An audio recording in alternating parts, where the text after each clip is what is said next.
गृहस्थाश्रम में नारद जी को शेष होते भी उल्टे नहीं हो। मताई बाप की लड़का बिटिया जो सेवा करत वो सेवा नहीं कर रहे। माने मात पिता नहीं देवा। गुरुजनों की जो सेवा करनी पड़ती है उन्हीं से कह रहे कि साधन से करवावे सेवा। अपनी हमेरी सेवा कर दे में हमें नहीं करने हैं। ऐसे उल्टे नियम नारद ने गृहस्थाश्रम के भी देखे। रह गए नारद जी, इनका कल्याण होगा कैसे? हे भगवान, ऐसे कृत्य करेंगे तो इनका कल्याण कैसे होगा? करुणे प्रभुतागे साल को बुद्धिदायका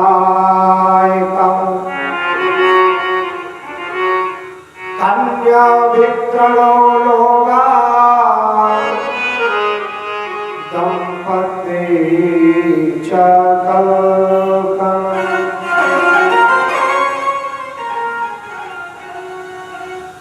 दूसरी बात नारद ने देखी, तरुणी की घर में प्रभुता है।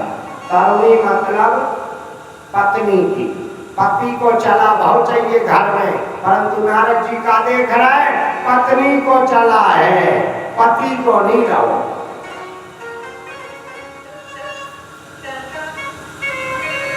बोले जगत के लिए संभालने वाला एक राजा होता है, प्रजा को संभालने वाला एक राजा होता है, वो भी प्रजा का पिता तुल्य होता है।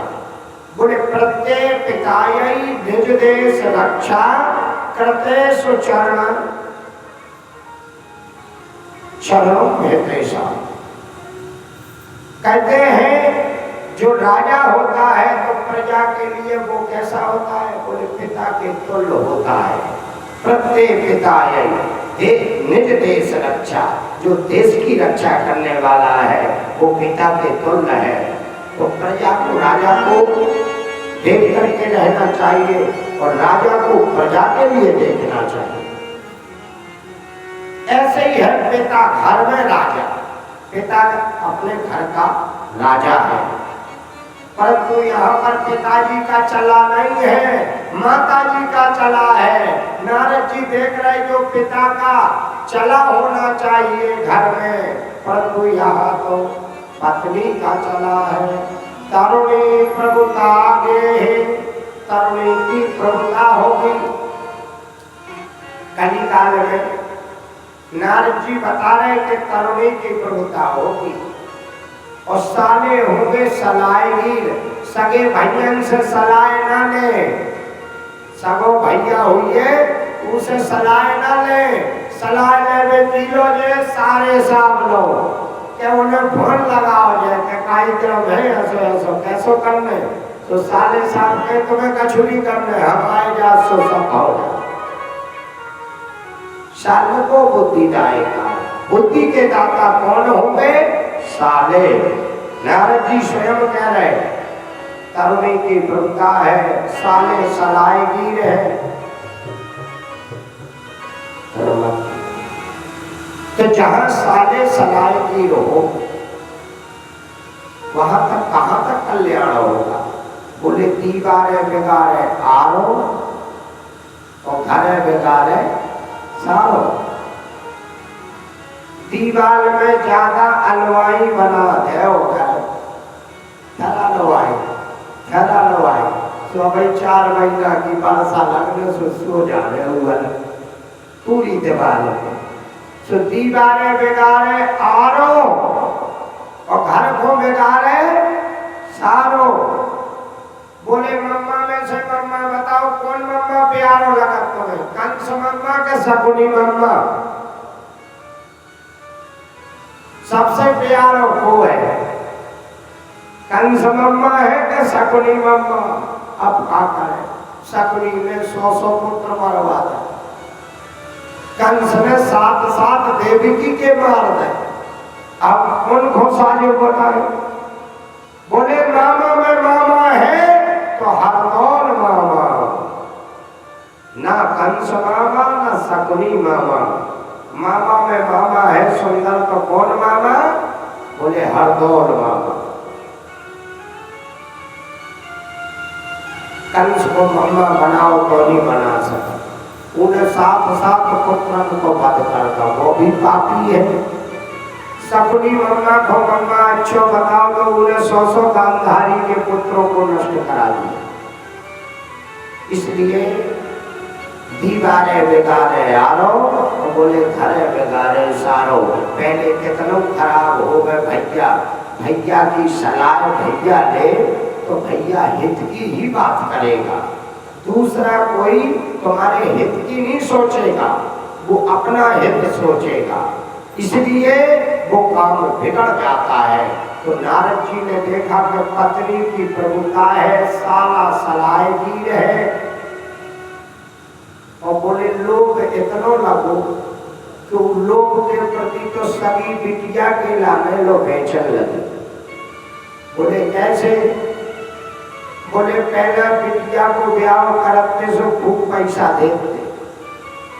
नारद जी ने देखो कहते तो बिटियन की बिक्री करने लगे कि कलयुगवासी, उल्टे पैसा लड़का वालों से लेने लगे और बिटिया के लाने देने लगे। तो क्या होगा इनको मतलब? बोले बिक्री, कन्या विप्रणो लोभा, इतना लोभ कलयुग में लग जाएगा मनुष्य को कि अपनी जाई हुई पुत्री को भी बेच देंगे, उस लोभ के प्रति परंतु दया नहीं रहेगी।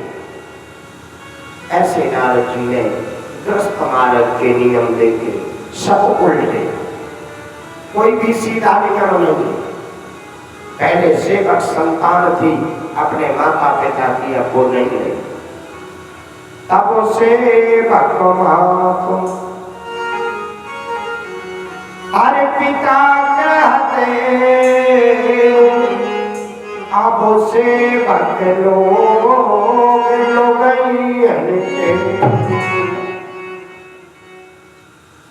तब बेरी सोबेर निभात भय, अब बेरी भय भैयन तब पाप कंठ को काटत थे, अब काटत कंठ कन्यन के, तब घूमत सागो अरे झुंड के झुंड, अब घूमत झुंड गछैयन के। पहले संतों के झुंड घूमा करते थे, संत घर घर में आते थे, सतबुद्धि मिलती थी। अब घूम रहे लहंगा वाले हैं, दोरे दोरे लहंगा पहन के नाच रहे, और भाई धूरा तुम्हारे ऊपर आशीर्वाद में देते जा रहे। पहले संतों की टोली गांव में आया करती थी, आज हमारे घर कल तुम्हारे घर, ऐसे संतों की सेवा हुआ करती थी। आज वो संत नहीं, अब तो नचैयों की टोली घूम रही है। पहले घूमत सातों में झुंड के झुंड, अब घूमत झुंड नचैयन के, तब बैरी सो बैर निभाते भये, अब बैरी भये निज भैयन के। पहले शत्रुओं से बैर रखते थे, परंतु आजकल वो पक्को शत्रु को है, बोले सगो भैया, गांव को बन गो सगो और भैया बन गो शत्रु। जे कलयुग में सब उल्टा हो गया। नारद जी ने देखा जितने काम है सब उल्टे हैं, सीधा कुछ दिखाई नहीं देता है। हे भगवान, इनका कल्याण कैसे होगा, इनका उद्धार कैसे होगा? तो संत को चिंता लग जाती है जब जगत मझधार में फंस जाए, और जगत जब मझधार में फंस जाए तो इसकी चिंता किसको होती है? स्वार्थी के लिए, जो निस्वार्थ है, जिसको कोई स्वार्थ नहीं है। संत को किससे स्वार्थ है? इसी से स्वार्थ है। उसने अपना रूप धारण क्यों किया? हमारे तुम्हारे कल्याण के लिए। अरे वृक्ष कबहू नहीं फल भके, और नदी न सिंचे नीर, तुलसी पर हितकारिणी के संतन धरो शरीर। तो परहित के कारण संतों ने शरीर धारण किया, इसलिए संत के लिए जब ये कृत्य दिखाई दिए तो नारद को चिंता बढ़ गई, हे भगवान इनका कल्याण कैसे होगा। अब तो नारद जी ने यहाँ ये कृत्य देखते हुए पुष्करम चा प्रयागम चा काशी गोदावरी तथा हरि क्षेत्रम कुरुक्षेत्रम श्रीरंग सेतुबंधनम।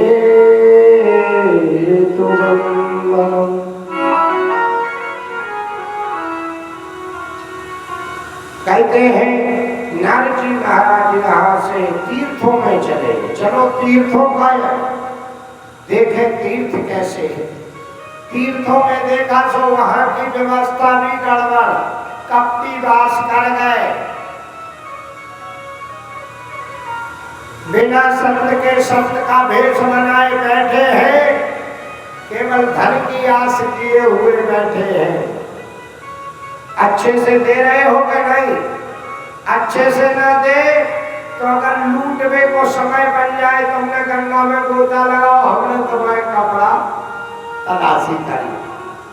अब बताओ तीरथ कर में गए थे आदमी, लोग तारे महाराज तुम्हारा तो जेब कट दो, कहते प्रयागराज में महाराज हम का बताए 4 जन्म में हमें 6 को जो कछु हाथों से सब छीन लो।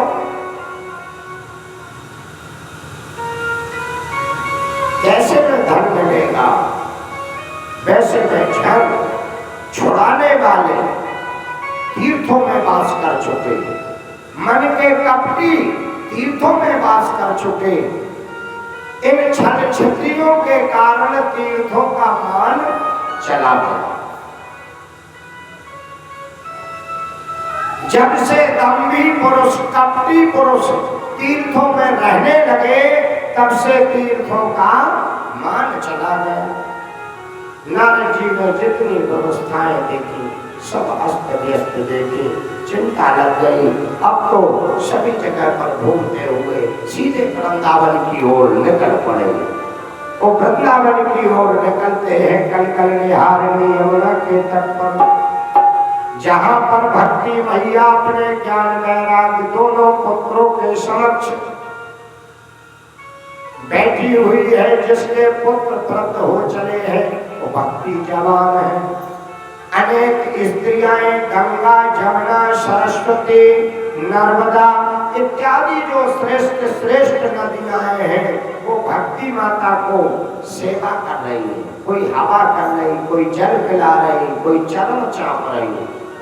अरे भक्ति किसी के घर चली जाए, भक्ति चाहे सतना कसाई के घर चली जाए, चाहे भीगनी सिवली के घर चली जाए, किसी के भी घर चली जाए, भगवान को वहां जाना ही पड़ता है।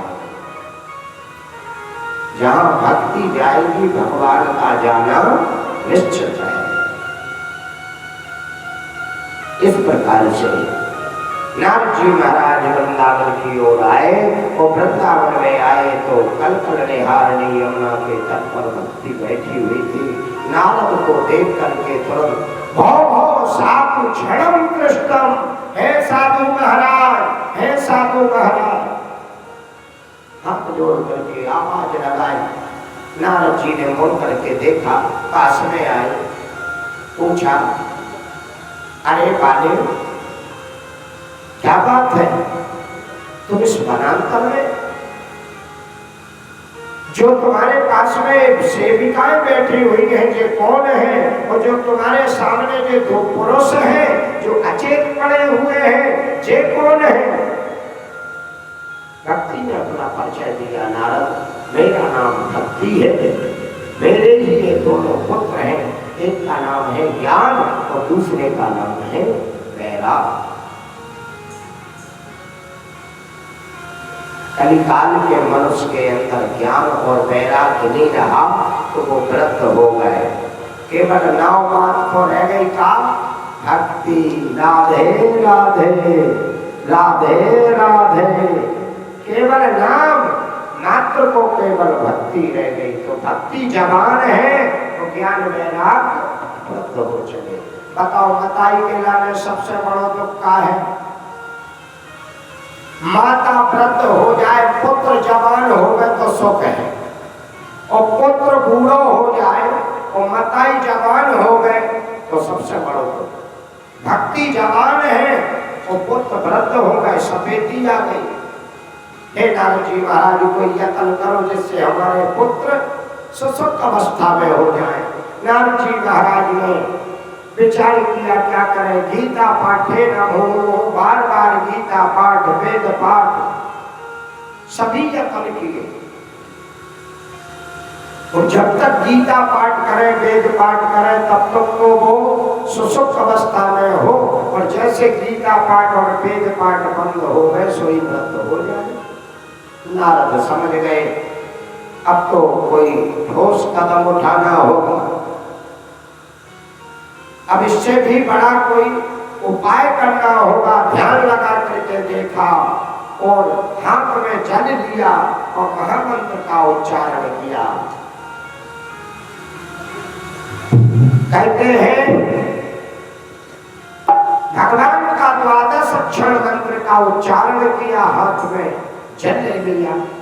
ओम नमो भगवते वासुदेवाय,